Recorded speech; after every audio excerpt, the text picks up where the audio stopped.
E aí galera, beleza? Bem-vindos a mais um vídeo aqui no canal dos YouTubers. Você já assistiu Mario Galaxy? E aí, o que você achou? Põe nos comentários aqui. E fica ligado que nesse vídeo eu vou falar o que nós, como os YouTubers, achamos de Mario Galaxy.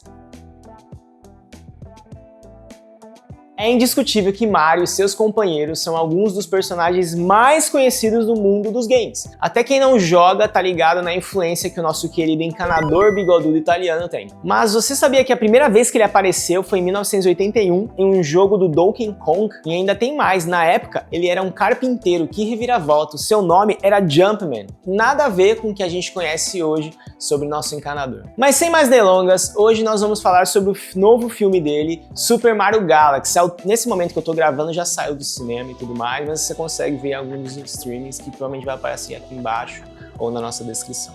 Ele foi lançado no ano de 2026, um pouco antes da gravação desse vídeo, como eu te falei. Ele é uma continuação direta do primeiro filme de 3 anos atrás, que fez um sucesso absurdo e foi produzido em parceria da Nintendo com a Illumination. Foi dirigido por Michael Janelik e Aaron Horvath. Nessa sequência, Mario, Luigi e Peach se juntam para resgatar a princesa Rosalina, que foi sequestrada pelo vilão principal, Bowser Jr. E como o próprio nome do filme já diz, nessa sequência temos uma expansão do universo cinematográfico com muitas galáxias e planetas sendo visitados, e ao longo da jornada aparecem diversos personagens clássicos da Nintendo, incluindo o tão aguardado Yoshi. Se você conhece a saga da Nintendo, sabe que a princesa Peach não é nativa do reino dos cogumelos. Quando criança, ela foi resgatada e criada pelos Toads, aqueles carinhas com cabeça em formato de fungo, tal, cogumelinho, né? Para ser posteriormente declarada líder dessa nação, desse povo. Por mais que Peach amasse seu reino, não saber as suas origens incomodava ela profundamente, tanto que isso aparece diversas vezes ao longo dos 2 filmes. E veja só, você não precisa ter crescido em um reino de cogumelos para se identificar com a princesa. Desde o início da humanidade até os dias de hoje, os seres humanos se fazem a mesma pergunta: de onde viemos? Muitas respostas foram oferecidas a fim de saciar essa dúvida, mas somente a Bíblia consegue ser definitiva. Em Gênesis capítulo 1, versículo 27 diz o seguinte: criou Deus o homem à sua imagem, e a imagem de Deus o criou, homem e mulher os criou. Isso muda tudo. A Bíblia diz que nós somos criados com intenção por um Criador. Não somos um acidente cósmico e nem estamos sozinhos no universo, mas somos criaturas amadas pelo próprio Deus, criadas para manifestar a sua glória e ter um relacionamento próximo com Ele. Além disso, nós somos criados à imagem e semelhança dele. Isso significa que nós somos criados com atributos, com características únicas, como criatividade, capacidade de raciocinar, capacidade de se comunicar, de se relacionar, tudo com o propósito de refletirmos a sua glória e os seus valores. Então você vê como isso pode mudar toda a nossa identidade. É natural a gente ansiar e querer saber de onde viemos e como isso define quem nós somos. E saber que nós somos criados de forma tão amorosa por um Deus maravilhoso, isso muda a nossa forma de olhar e pensar a vida. Uma das melhores surpresas do filme, com certeza, é o Bowser Jr. Ele talvez é o personagem mais carismático na tela. E o relacionamento que ele tem com seu pai é a dinâmica mais legal da história. No começo do filme, vemos um Bowser que está passando por um processo de reabilitação.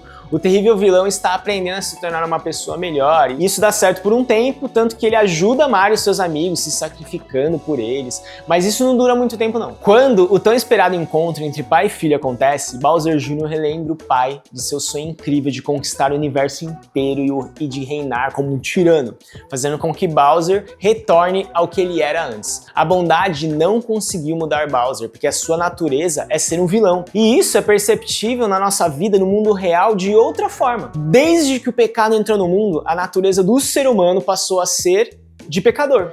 Olha o que Romanos 3:23 fala: todos pecaram e estão destituídos ou separados da glória de Deus. O texto não está falando, alguns fizeram umas coisas erradas, não, só fulano, só tal país, só tal nação, não, está falando que todos pecaram, estão longe de Deus. Então nós não conseguimos mudar a nossa natureza por conta própria. Aí entra a promessa de que Deus faz desde o Antigo Testamento. Olha o que fala aqui, ó, em Ezequiel 36:26. Darei a vocês um coração novo. É Deus que está falando. Eu, Deus, darei a vocês um coração novo. E porém um espírito novo em vocês. Tirarei de vocês o coração de pedra e lhe darei um coração de carne.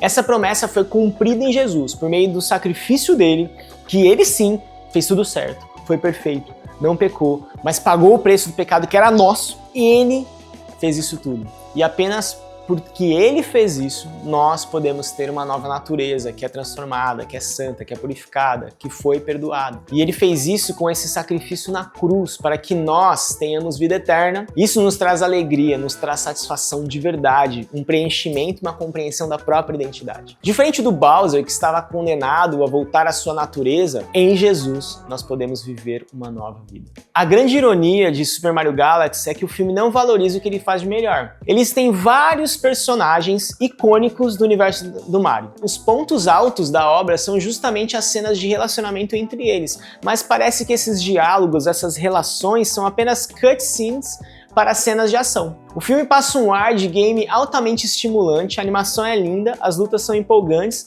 mas a história é muito apressada e até meio desconexa em alguns momentos, parece que a coisa tá meio perdida, sabe quando você junta um monte de peça e joga aí no liquidificador, vamos ver o que dá. Existem poucas interações significativas e um final, sendo muito honesto, um pouco decepcionante. A impressão que dá é que a Illumination tinha uma mina de diamantes nas mãos que não conseguiu lapidar e por fim entregar uma sequência abaixo da qualidade se a gente comparar com o primeiro filme.